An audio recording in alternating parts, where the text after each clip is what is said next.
Salut tout le monde, c'est Sheriff 2.0. On se retrouve pour une toute nouvelle vidéo en algorithme.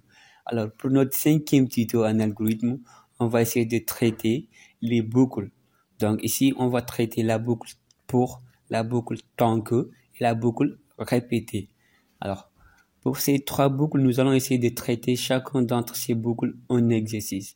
Pour la boucle pour, on nous demande d'écrire un programme qui permet de récupérer, bien sûr, 10 éléments d'un tableau T donné par un utilisateur. Alors là, ce qui est important à souligner, c'est les 10 éléments d'un tableau T. D'accord? Donc T comme étant le nom de notre tableau qu'on va déclarer plus tard. Alors, pour l'analyse de l'exercice, là,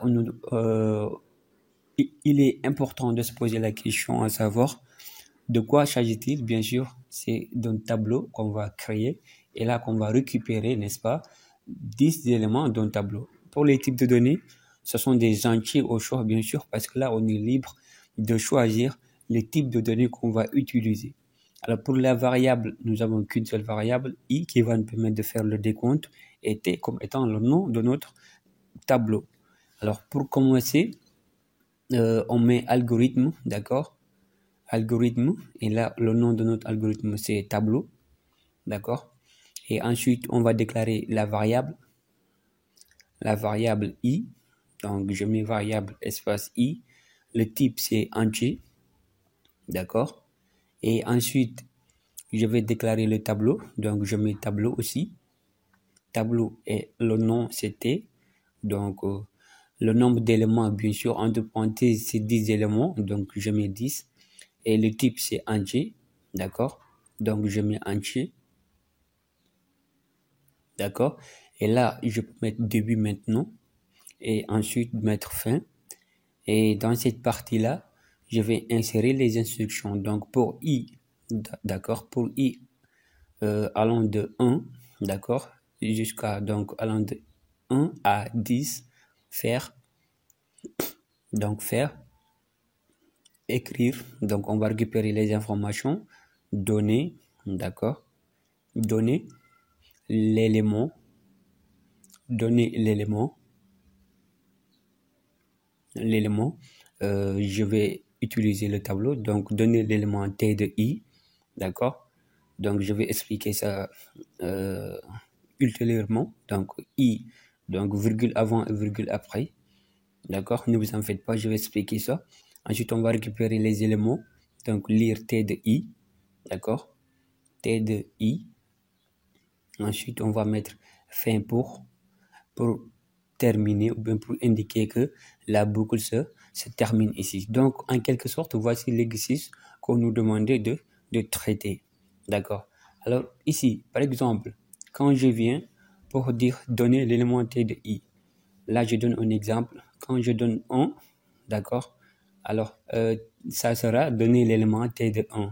Ensuite quand je change, i est égal à 2, donc ça sera donner l'élément t de 2, t de 3, jusqu'à donner l'élément t de 10. Donc on va toujours stocker ces informations dans t de i. En quelque sorte, c'était ça l'exercice. Pour l'exercice de la boucle Tanko, là on nous demande d'écrire un programme qui donne accès, n'est-ce pas, à la salle qu'aux étudiants dont la filière est informatique. Alors notez bien qu'un étudiant de filières différentes n'a pas accès à la salle, d'accord. Donc pour cela, ce qui est important ici, c'est l'accessibilité à la salle, donc accès à la salle, et la filière est informatique. Excusez-moi. Alors pour cela, nous allons essayer d'analyser l'exercice. Donc de quoi s'agit-il? Bien sûr, il s'agit d'accessibilité. Seulement les étudiants en informatique ont, n'est-ce pas, accès à la salle. Donc pour le type de données, là nous allons utiliser des chaînes de caractères. Pourquoi? Parce que là nous allons recueillir des informations qui nécessitent des chaînes de caractères. Par exemple, une faculté, n'est-ce pas, d'un étudiant, ou bien la filière d'un étudiant. Pour maintenant notre variable, là nous allons utiliser qu'une seule variable, donc filière, que nous allons appeler filière, pour stocker les informations de l'étudiant ou bien de l'utilisateur. Et là, vite fait, nous allons essayer d'attaquer la partie pratique. Donc, pour la boucle tant que, on va enlever ce code, donc accessibilité, donc algorithme accessibilité, d'accord. Et ensuite, nous allons déclarer les variables, donc variable filière, d'accord. Donc variable filière de type chaîne de caractères, d'accord. Voilà. Ensuite, on va débuter le programme, normalement, début, et ensuite on met fin, d'accord. Donc dans cette partie, on va écrire, n'est-ce pas, pour récupérer la filière de l'étudiant. Donc écrire, donner, n'est-ce pas, donner votre filière, d'accord. Donner votre filière, ensuite on va lire ou récupérer la filière, donc lire filière. Ensuite, on va poser, n'est-ce pas, notre condition tant que. Alors, je rappelle la structure pour utiliser tant que. Donc, on met tant que, entre parenthèses, les conditions à exécuter pour ensuite insérer les instructions. D'accord? On vérifie la condition pour exécuter l'instruction. Donc, ici, on met les instructions et on met fin tant que pour indiquer ici que la boucle tant que doit s'arrêter à ce niveau-là. Donc, à ce niveau-là, nous allons passer dans notre cas ici. Pour notre cas, donc, on met les conditions.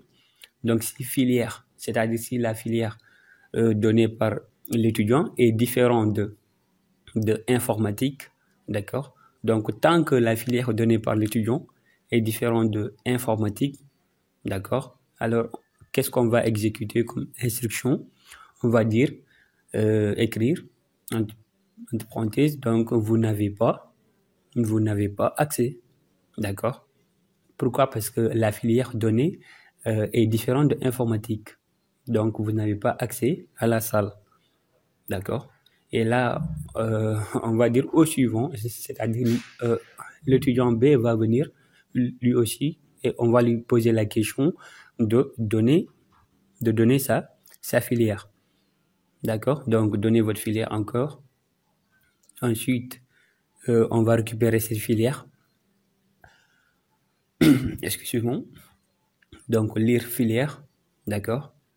Et ensuite, si on récupère cette filière-là, maintenant on va terminer la boucle. Donc fin tant que, c'est-à-dire une fois que la première instruction s'exécute, c'est-à-dire ici, par exemple là, quand un étudiant A, d'accord, un étudiant A donne sa filière comme étant sociaux, par exemple, d'accord, là, vous voyez que la filière donnée par l'étudiant, d'accord, déjà sociaux sera stocké dans filière, donc la filière donnée par l'étudiant est différente de informatique.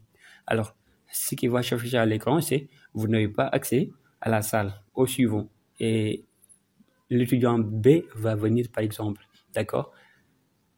Ici, si l'étudiant B vient, ça c'est un exemple que je donne pour un peu expliquer, d'accord.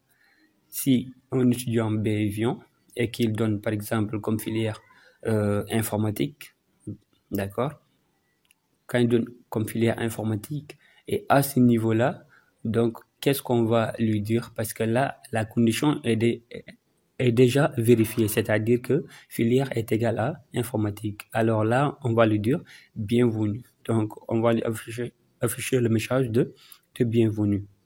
Donc, je pense que vous avez compris, n'est-ce pas, la boucle tant que, donc comme je viens de le faire dans cet exercice. Alors, on va passer à l'exercice de la boucle répétée. Pour cet exercice, on nous demande d'écrire un programme qui permet de demander un nombre positif. Notez bien que le message donné en nombre positif s'affiche si le nombre donné n'est pas positif. D'accord? Donc ici, on souligne un nombre positif. Voilà, c'est ça qui est plus important ici.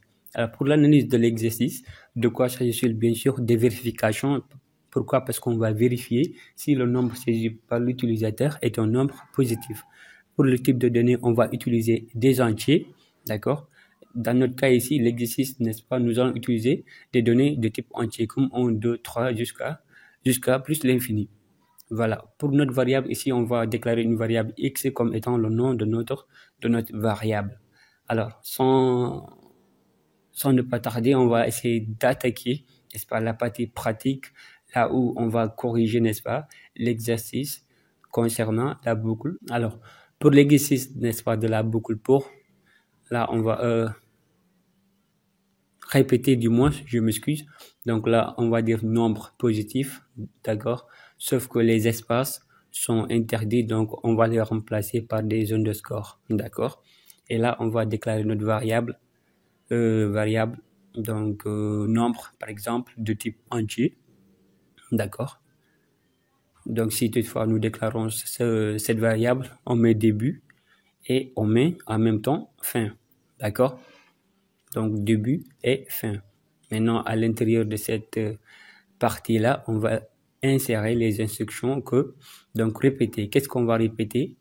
On répète l'instruction. Donc, on répète l'instruction. Ensuite, on vérifie si la condition a été appliquée. Donc, on répète une instruction jusqu'à ce qu'une condition soit vérifiée. D'accord? C'est ça la structure, n'est-ce pas, de l'utilisation de la boucle répétée. Alors, pour notre cas ici, on va effacer instruction. Pour notre cas ici, on va demander à l'utilisateur, donc écrire, donner un nombre positif. D'accord? Donc, de temps en temps, ou bien on va toujours demander, n'est-ce pas, de saisir, par exemple, d'accord, saisir un nombre positif, d'accord, et on va récupérer son nombre. Donc, saisir un nombre positif. Ensuite, on va lire le nombre. Donc, je rappelle, lire, ça permet de récupérer le données saisi par l'utilisateur. Donc, ici, si on récupère, on va vérifier. Maintenant, on va passer à la condition. Donc, si nombre est quoi? Est supérieur à 0. D'accord? C'est-à-dire que je vais exécuter, saisir un nombre positif jusqu'à ce que le nombre soit supérieur à 0. D'accord? Ce qui signifie que tant que je ne donne pas un nombre qui est positif ou bien qui est supérieur à 0, le code va... Si je donne un nombre, par exemple moins 3, là vous voyez que moins 3 est un nombre qui est inférieur à 0. Donc c'est un nombre négatif. Le message saisir un nombre positif va toujours s'afficher. Alors quand je change de nombre, par exemple je donne 10, là vous voyez que 10 est un nombre positif, donc supérieur à 0. Alors là, qu'est-ce qu'on va afficher à l'écran? Par exemple, on peut dire bien, d'accord? Parce que là, tout simplement, l'utilisateur a respecté la condition demandée. Alors, si vous avez aimé la vidéo, n'hésitez pas à vous abonner et d'activer la cloche de notification. À la prochaine.